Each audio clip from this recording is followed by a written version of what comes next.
Looking for a mesh Wi-Fi system but worried about the hype?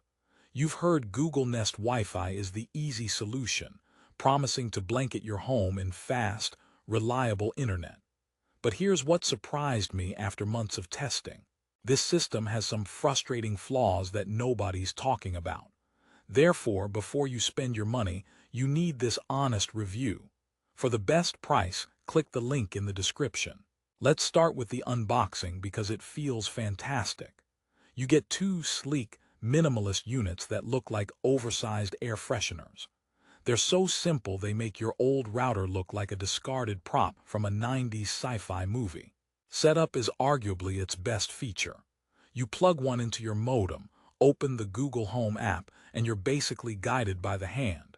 It's so easy I did it while reheating coffee, which, for me, is a multi-step process. Within minutes, you have a network. The app is clean, letting you run speed tests, set up a guest network, and use parental controls with a few taps. For the techaverse, this is a dream. But here's the first twist. That simplicity comes at a hidden cost we'll get to. Now, the promise. Google says these two routers can cover up to 4,400 square feet. That sounds incredible. In my roughly 2,500 SQ-FT home, I expected a signal utopia. Initially, it delivered. Walking around with my phone, the handoff between the main router and the point was seamless. No dropped Zoom calls going to the kitchen, which is progress because my old setup would drop the signal if I sighed too heavily near a wall. The speed near the main router was solid, hitting the speeds I pay my ISP for. Therefore, for basic use in an open-concept home, it starts strong. But what about real-world stress?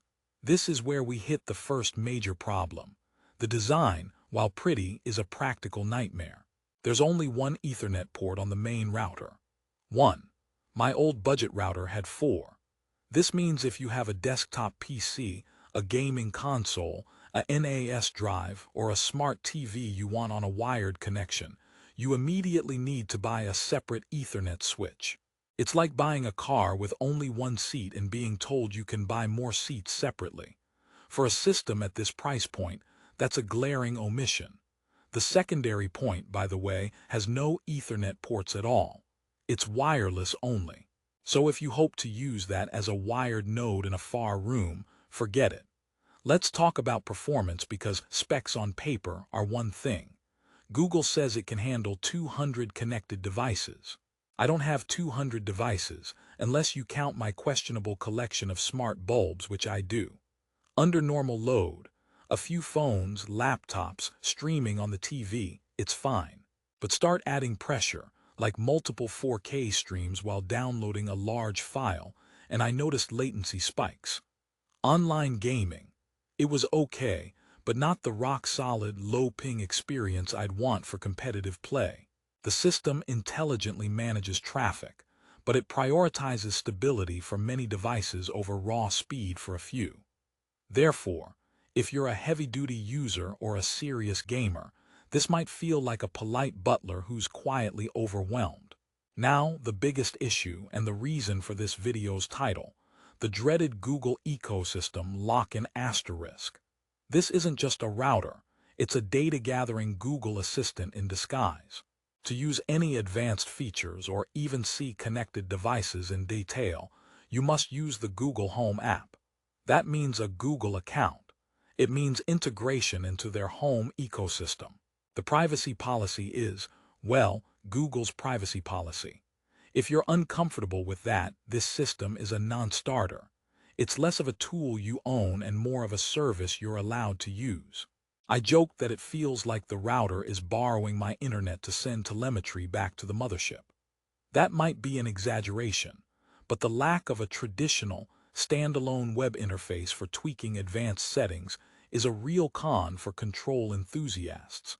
Speaking of control, let's discuss advanced settings, or rather the lack thereof. Want to change your DNS servers manually? You can, but it's buried. Want to set up a VPN at the router level? Nope. Port forwarding. It's in the app, but the options are basic. This system is designed for people who never want to think about their Wi-Fi again. That's its strength and its ultimate weakness. It's the router equivalent of an automatic car, great for most, frustrating for anyone who wants to manually shift gears. Therefore, power users will feel handcuffed. It's so streamlined it can feel dumb, like a very smart piece of dumb hardware. Reliability over time is another concern.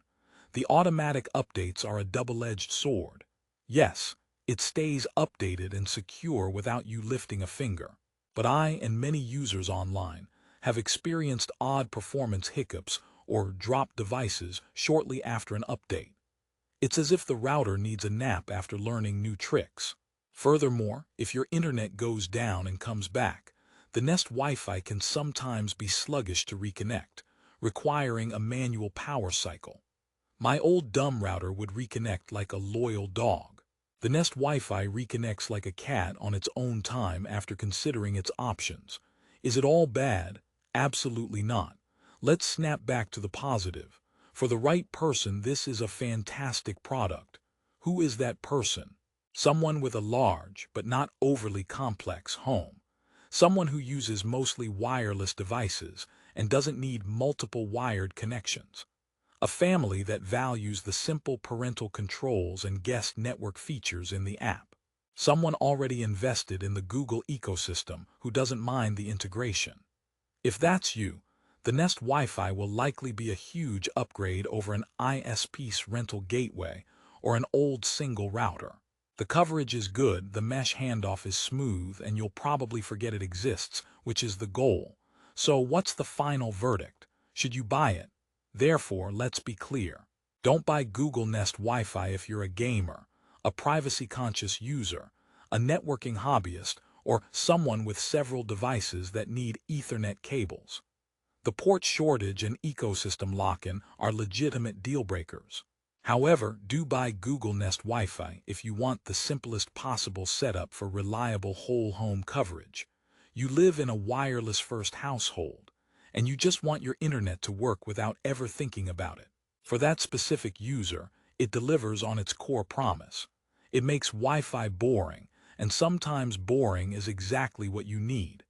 It's not the most powerful or flexible system, but it might be the most effortless. For the best price on Amazon and to check today's deal, click the link in the description below. Thanks for watching.